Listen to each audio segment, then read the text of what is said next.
How's it going, guys? Macro Marciano here, about to go over the macronutrient fats. So, going to point out some myths, set you straight on that, clear up some things, point out the benefits of fats, as well as explain fat sources and some alternatives that you might be able to make that will help you reach your goals. So, first off, some myths about fat. That fat equals fat, and that you need to eliminate fat from your diet if you want to lose weight. First thing, fats do not equal fat. Where that derives from is that 1 gram of fat equals 9 calories, whereas 1 gram of protein and carbohydrate only equals 4 calories.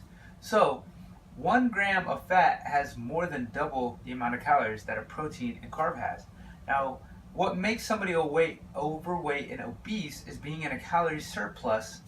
So if you look at the breakdown of somebody's calories that puts them in a surplus, you may see that most of those calories come from fats, because fats are easily available. They're found in a lot of things, a lot of fast foods. Not that fast foods are bad, just that most fast foods are cooked in oil, cooked in grease, and things of that nature that are going to have a lot of fat. And being that 1 gram of fat has more than double the amount of calories than a carbs or proteins, you might see that those calories are derived more from fat. Now, the other thing that you need to eliminate fats from your diet is, again, far from the truth.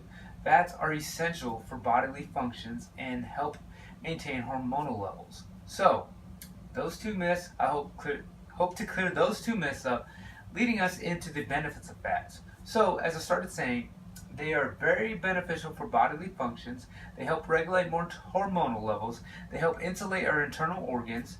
And another great benefit of fat is they help us absorb and digest certain important vitamins and minerals that our body needs. Another thing is they do help with food flavoring, as well as help keep us full throughout the day. So hopefully that squashed some myths, cleared some things up on that part, pointed out some good highlights of fats, being that they help absorb and absorption of vitamins and minerals.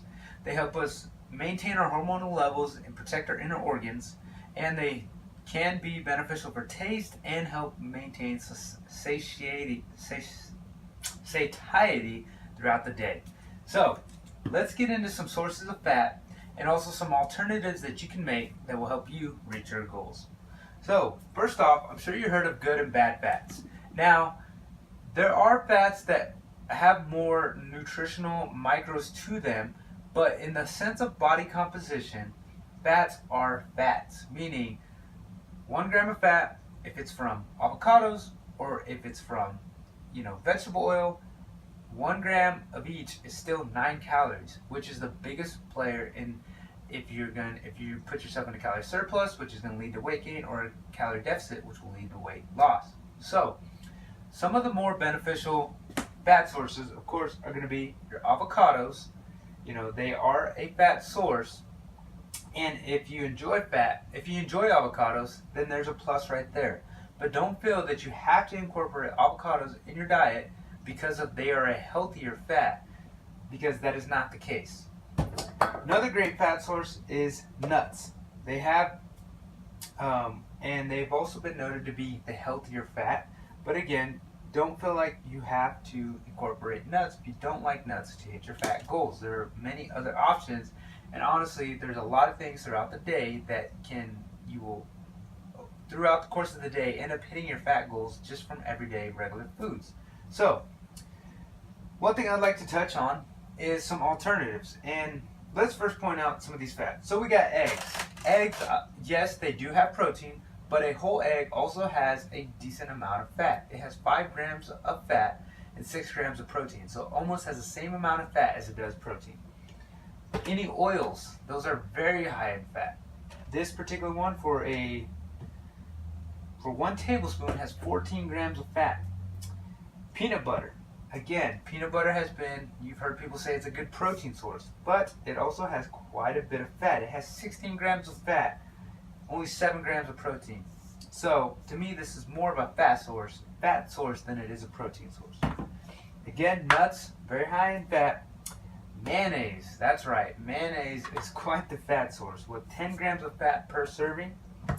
Cheeses do have proteins, but again, cheese isn't bad, but if it is accounted for, but it is very high in fat. This particular cheese per serving has 9 grams of fat.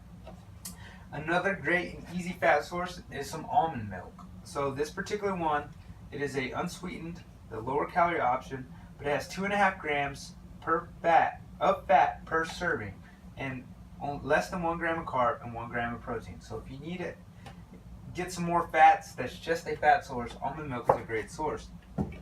Sour creams. Sour creams are another fat source, with each serving having 6 grams of fat. You can easily add up on that. So, some great alternatives. If you need to reduce the fat down on your eggs, maybe do 1 or 2 eggs and then switch to some egg whites. You know, you got egg whites in a carton, or you can also get the yolk out of a regular egg and just eat the egg white. Vegetable oil. A great alternative is switching to a cooking spray. There are a lot of hidden calories and fats in vegetable oil, in any cooking oil, that people are not quite aware of. So by switching to a 0 calorie, that's right, 0 calorie spray, you are going to eliminate a significant amount of fat. Peanut butter. There are many peanut butter fanatics out there. So if you can't quite fit in regular peanut butter, switching to a powdered peanut butter, where this only has 1.5 gram of fat per serving compared to 16, this is going to be quite easier to fit into your daily diet. Nuts, having them like this makes it real easy and real hard to measure out an actual serving size. It is real easy to overeat in the serving size. So a good thing is buying little calorie packs like this, where the serving size is already laid out and limited for you, and it's easier to account for 1 pack, and they're easy for on the go. Mayonnaise, if you really like mayonnaise, one little alternative you can make is buying a light mayonnaise that is going to, taking it from 10 grams per serving to 3.5 grams. So if you eat sandwiches, you like having that taste of mayo, switching to a light is going to make a huge difference.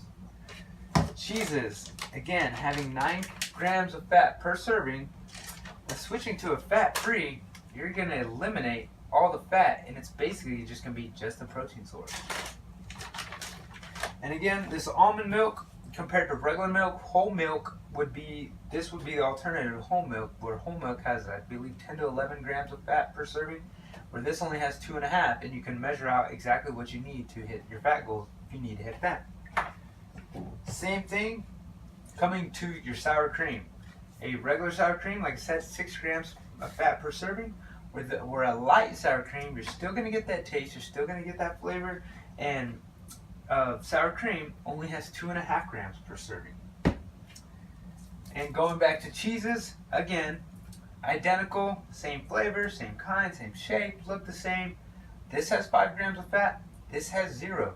So again, knowing your fat intake on your foods that you're eating, and this is again where I challenge you to take a look at your food, look at the nutritional label, see how much fat it has, and is it going to help you reach your goals? And if not, what alternatives can you make instead of eliminating the food, saying I can't have that? What alternatives can you make to still incorporate that food, which will lead to you staying on the diet, which will overall lead to the success? So, I hope this explained fats a little bit, squashed the myths, showed you guys some benefits. I hope this shows you guys some of the fat sources out there that you can use to help hit your fats, or if you're having trouble going over your fats, some changes you can make to help prevent that. So, as always, hope this was beneficial, and this is Macro Marciano's take on fats.